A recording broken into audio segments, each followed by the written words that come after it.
بسم اللہ الرحمن الرحیم نحمده ونصلی ونسلم علی رسولہ الکریم اما بعد. معزز طلبہ، سبق نمبر 242 اور بات کریں گے باب ما یقطع فیہ وما لا یقطع میں ایسی چیزیں جو مال نہ ہو یا ان کی مالیت میں اختلاف ہو، ان کی چوری کرنے کا حکم اور اس کی وجہ سے قطع ید یعنی حد سرقہ نافذ ہونے یا نہ ہونے کا حکم، وہ انشاءاللہ اس سبق میں ہم پڑھیں گے. اور کچھ اشیاء جن کا ذکر عبارت کے اندر آ رہا ہے تو ان کی تصاویر کو بھی ہم دیکھیں گے. پہلے ہم ان تصاویر کو دیکھ لیتے ہیں، اس کے بعد پھر ہم انشاءاللہ آگے چلتے ہیں. تو یہ جو آپ دیکھ رہے ہیں وہ پچھلے سبق میں ہم نے پڑھا تھا تنبور. یہ ہے تنبور، یہ موسیقی کا ایک آلہ ہے. اور یہ ہے جی شطرنج. شطرنج اس طریقے سے کھیلا جاتا ہے اور اس کی یہ اس طریقے سے چھوٹے چھوٹے ڈاٹ ہوتے ہیں جن کے ذریعے سے یہ کھیلا جاتا ہے. اور یہ ہے نرد، اس کو لوڈو کہتے ہیں. تو اس کے لیے یہ جو ہوتی ہے اس کے اندر ایک گول سا دانہ ہوتا ہے جس کے اوپر مختلف عدد لکھے ہوتے ہیں. جو بھی ایک دفعہ ڈبی کے اندر سے اس کو نکالتے ہیں ہلا ہلا کر، جو بھی عدد ہوتا ہے اس عدد کے اعتبار سے پھر یہ جو ڈاٹ ہیں ان ڈاٹ کو پھر ان میں چلایا جاتا ہے. اس کو کہتے ہیں دف. یہ ہے جی دف، اور جنگ کے اندر بھی اس کو بجایا جاتا ہے اور موسیقی وغیرہ کے اندر استعمال بھی ہوتا ہے. اور یہ ہے جی، اس کو بربط لکھا ہے صاحب ہدایہ نے، یعنی باجا.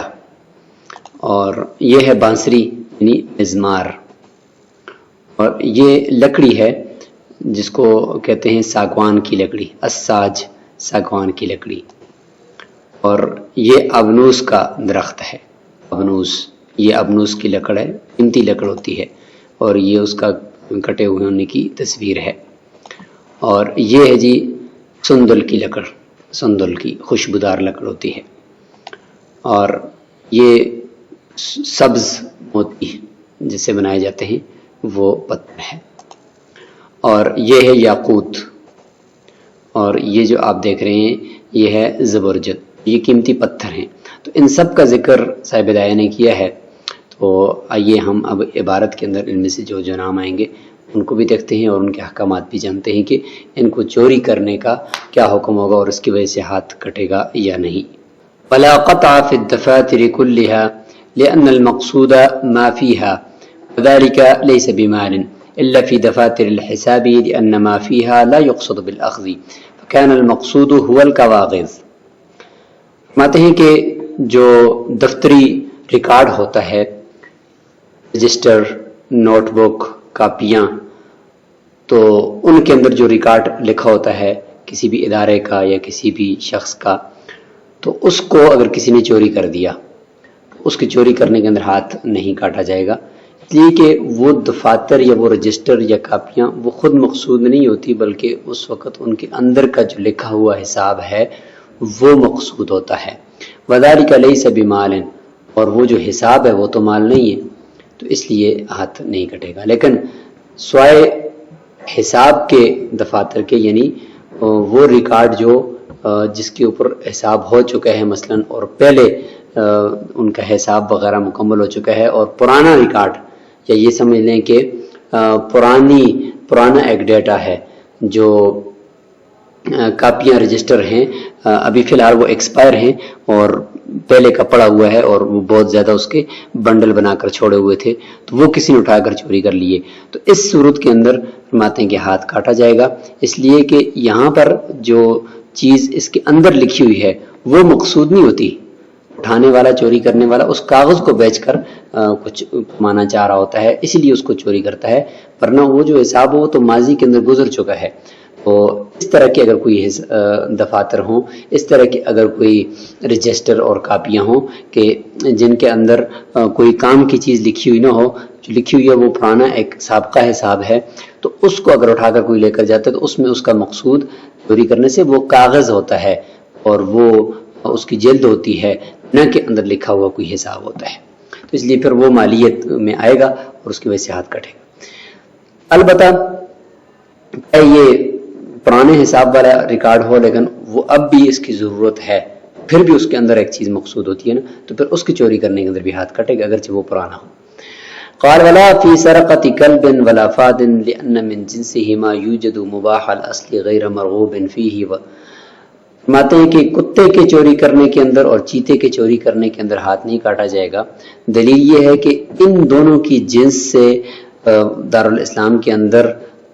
اصل اس کی مباح وہ پائی جاتی ہے، جیسے کہ کتا ہے چیتا ہے تو مباح ہوتے ہیں، وہ باہر پھرتے رہتے ہیں گلی محلوں میں، تو وہ ویسے بھی کتے پھرتے رہتے ہیں، اور چیتا جو ہے وہ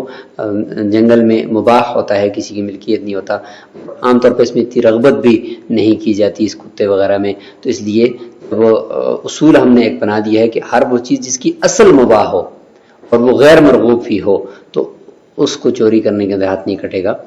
اللہ یہ کہ اگر اس کے اوپر کوئی بہت زیادہ خرچ آ گیا ہو تو وہ چیز قیمتی بن گئی تو پھر وہ الگ بات ہے۔ وَلِأَنَّ الْاخْتِلَافَ بَيْنَ الْعُلَمَاءِ ظَاهِرٌ فِي مَالِيَّةِ الْكَلْبِ، اور دوسری بات یہ ہے کہ علماء کے درمیان جو اختلاف ہے وہ کتے کی مالیت کے اندر وہ ظاہر ہے۔ بعض علماء جیسے امام شافعی رحمہ اللہ فرماتے ہیں کہ یہ نجس العین ہے لہذا یہ مال ہی نہیں ہے، اور دوسرے فرماتے ہیں کہ اگر کوئی شخص اس کو اپنے قافلے کی حفاظت کے لیے، گھر کی حفاظت کے لیے، مویشیوں کی حفاظت کے لیے رکھتا ہے تو یہ مال ہے، اور اس طریقے سے شکار کے لیے رکھنا بھی مال ہے یہ۔ فَأَوْرَثَ شُبْهَةً، تو یہ علماء کا جو اختلاف ہے اس نے اس کی مالیت کے اندر شبہ پیدا کر دیا ہے، اس لیے اس کو چوری کرنے کے اندر ہاتھ نہیں کٹے گا چاہے جتنے بھی قیمتی کتا ہو۔ وَلَا قَطَعَ فِي دُفٍ، دف کہتے ہیں کہ وہ ڈھولکی جس کے اوپر مارتے ہیں، تصویر ہم نے دیکھ لی، اس کی چوری کرنے کے اندر ہاتھ نہیں کٹے گا۔ وَلَا طَبْلٍ، اور اس طریقے سے طبلہ جو ڈھول نما ہے جس کی تصویر ہم نے دیکھی، ولا بربت، اور اس طریقے سے باجا، ولا مزمار اور بانسری، ان موسیقی کے آلات کی چوری کرنے کے اندر بھی ہاتھ نہیں کاٹا جائے گا۔ لأن عندهما لا قیمت لها، صاحبین کے نزدیک اس وجہ سے کہ ان کی کوئی قیمت نہیں ہوتی، اور امام ابو حنیفہ رحمۃ اللہ کے نزدیک ٹھیک ہے ان کی قیمت تو ہوتی ہے لیکن آخذها یتأول الکسر فیہا، اس کو لینے والا وہ ان کو توڑنے کی تعویل کر سکتا ہے، تو اس لیے اس میں شبہ ہے ہاتھ نہیں کاٹا جائے گا۔ وَيُقْطَعُ فِي السَّاجِ، ساگوان کی جو لکڑی ہے، والقنا، اور اسی طریقے سے نیزوں کی جو پیچھے پھل ہے ان کے اندر لگنے والی جو لکڑی ہوتی ہے اس کی چوری کرنے والے کا ہاتھ کاٹا جائے گا۔ ابنوس کی لکڑی، سندل کی لکڑی، فرماتے ہیں کہ جتنی بھی لکڑیاں ہیں ان کو ہاتھ چوری کرنے کے اندر ہاتھ کاٹا جائے گا، اس لیے کہ لأنها اموال محرزہ، کیونکہ یہ قیمتی اموال شمار ہوتی ہیں، لکونها عزیزۃ عند الناس، کیونکہ ایک تو یہ کہ لوگوں کے نزدیک یہ ایک عزیز اور عظیم مال شمار ہوتا ہے، اور ولا توجد بصورت یا مباحۃ فی دار الاسلام، دار الاسلام میں مباح طور پر ان کی یعنی اصل کے اعتبار سے یہ پائی بھی نہیں جاتی کہ کہیں پہ یہ ایسے پڑی ہوئی ہو اور کوئی اٹھا کر اس کو جلانے کے لیے لے آئے، ورنہ یہ تو پھر عام لکڑیوں کی طرح ہو جائے گی، جبکہ یہ جو لکڑ ہوتی ہے وہ ایک خاص قسم کی لکڑ ہے اور اس کی بڑی حفاظت کی جاتی ہے، جہاں پر لگا ہوا درخت ہو اس کی بھی حفاظت کی جاتی ہے۔ قال ويقطع في الفصوص الخضری، ماتے اسی طریقے سے جو نگینے جو زمرد وغیرہ سے بنائے جاتے ہیں، سبز زمرد سے، تو وہ سبز نگینے، یاقوت پتھر ہے، زبرجد ہے، یہ قیمتی ہیں، تو ان کو چوری کرنے کے اندر بھی ہاتھ کاٹا جائے گا۔ لأنها من اعز الاموال، کیونکہ یہ اموال میں سے سب سے عزیز ترین ہوتے ہیں، سب سے قیمتی اموال شمار ہوتے ہیں، وانفس، اور نفیس بھی ہوتے ہیں، قیمتی بھی ہوتے ہیں۔ لا توجد مباح الاصل بصورت یا فی دار الاسلام، اور یہ دار الاسلام میں ان کی اسی اصل صورت کے اندر ان کی کوئی اصل مباح بھی کے طور پر بھی نہیں پائی جاتے کہ کہیں پہ بھی مل جائیں، غیر مرغوب فیہ، اس حال میں کہ ان کے اندر کوئی رغبت نہ کرے، ایسا نہیں ہے بلکہ ان میں بھرپور رغبت کی جاتی ہے، اور یہ اصل کے اعتبار سے، صورت کے اعتبار سے یہ مباح بھی نہیں ہوتے دار الاسلام میں، تو لہٰذا یہ سونے اور چاندی کی طرح ہو گئے۔ وَإِذَا اتَّخَذَ مِنَ الْخَشَبِ قوانیہ وابوابا قطع فیہا، اگر کسی شخص نے لکڑی، وہ عام لکڑی تھی جس میں تو ہاتھ نہیں کٹتا تھا، لیکن اس میں اس کے برتن بنا دیے یا اس کے دروازے بنا دیے، فرماتے ہیں کہ اس میں ہاتھ پھر کاٹا جائے گا، اس لیے کہ لأنه بالصنعۃ التحق بالاموال النفیسہ، کیونکہ جب اس کے اندر کاریگری ہوگی، محنت ہوگی مستری کی، تو اس کی وجہ سے یہ اموال نفیسہ بن گئے، یعنی قیمتی اور عزیز مال بن چکے ہیں۔ اعلیٰ طرح دلیل دیتے ہیں کہ انہا تحرز بخلاف الحصیر، اسی لیے تو ان کو پھر محفوظ کیا جاتا ہے، دروازوں کو ایسے راستوں میں نہیں چھوڑا جاتا بلکہ محفوظ کیا جاتا ہے۔ یہاں پہ ایک فرق بتا رہے ہیں کہ بخلاف الحصیر سے، کہ وہ جو گھاس وغیرہ ایک خاص قسم کی گھاس ہے جس سے چٹائیاں بنتی تھیں، تو ٹاٹ جس کو ہم کہہ سکتے ہیں، چٹائی کہہ سکتے ہیں، تو یہ جو بنتی تھی ایک خاص قسم کی گھاس سے، تو فرماتے ہیں کہ اس کے چوری اگرچہ اس سے چٹائی بھی بنا دی گئی ہے اس گھاس سے، لیکن یہ کہ پھر بھی ہاتھ نہیں کاٹا جائے گا، اس لیے کہ لأن الصنعة فيه لم تغلب على الجنس حتى يبسط في غیر الحرز، کہ اس کے اندر اگر جتنی بھی کاریگری کی آپ نے گھاس سے اس کو چٹائی بنا دیا، تو اس کی اندر جو کاریگری ہوئی ہے اور محنت ہوئی ہے وہ محنت غالب نہیں ہے اس کی اصل پر، کیونکہ اصل کے اعتبار سے وہ گھاس ہی ہے اور بس تھوڑی سی محنت ہوئی ہے کہ جس سے وہ چٹائی بن گئی ہے، اور بہت زیادہ وہ قیمتی نہیں ہوتی وہ ٹاٹ، اسی وجہ سے تو اس کو فرماتے ہیں کہ غیر محفوظ جگہوں پر بھی اس کو بچھا دیا جاتا ہے، لوگ اس پہ بیٹھتے ہیں، راستوں میں بھی بچھا دیا جاتا ہے، تو اس لیے فرماتے ہیں کہ وہ والی جو ٹاٹ ہے جو گھاس وغیرہ سے بنتی ہے، تو اس کو چوری اگر کر بھی لے تو ٹھیک اس میں کاریگری ہوئی ہے، لیکن لکڑی کی طرح کی کاریگری نہیں ہوئی، لہٰذا لکڑی میں اور اس میں فرق ہے، لکڑی کے دروازے اور برتن بنا دی تو وہ نفیس چیز بن گئی ہے، قیمتی چیز بن گئی ہے، لیکن چٹائی اتنی زیادہ قیمتی نہیں ہوتی۔ ہاں البتہ بغدادی چٹائیوں کا ایک کی مثال دے کر اس بات کی طرف اشارہ کر رہے ہیں کہ ابھی تو چٹائیوں کی جدید اقسام اور ورائٹیاں نکل آئی ہیں مارکیٹ میں، تو ایسا نہ ہو کہ کہیں ان کو قیاس کیا جائے، بلکہ وہ تو ایک نفیس مال ہیں، ان کو تو بہت زیادہ محنت سے بنایا جاتا ہے، ان کی چوری کرنے کے ہاتھ کاٹا جائے گا۔ وہ فی الحصر البغدادیتی، بغدادی جو چٹائیاں ہیں فرماتے ہیں کہ ان کے اندر ہاتھ کاٹا جائے گا ان کی چوری کرنے میں، کیونکہ اس میں جو کاریگری ہے، بناوٹ کے اندر کام محنت ہے، وہ غالب ہوتی ہے اصل پر۔ اصل جو کھجور وغیرہ یا گھاس وغیرہ سے جن کو بناتے ہیں تو اس کے اوپر زیادہ محنت بغدادی چٹائیوں میں کی جاتی ہے، تو اسی طریقے سے ہر وہ چٹائی جس کے اندر محنت کی جائے، یہ ایک مثال ہے کہ اگر محنت زیادہ ہو گئی ہے اور وہ چیز جو ہے اپنی اصل سے نکل کر ایک نفیس چیز بن چکی ہے تو اس کی چوری کرنے کے اندر ہاتھ کٹے گا، ورنہ نہیں کٹے گا۔ وَإِنَّمَا يَجِبُ الْقَطْعُ فِي غَيْرِ الْمُرَكَّبِ، فرماتے ہیں یہ جو ہم نے کہا ہے نا کہ لکڑی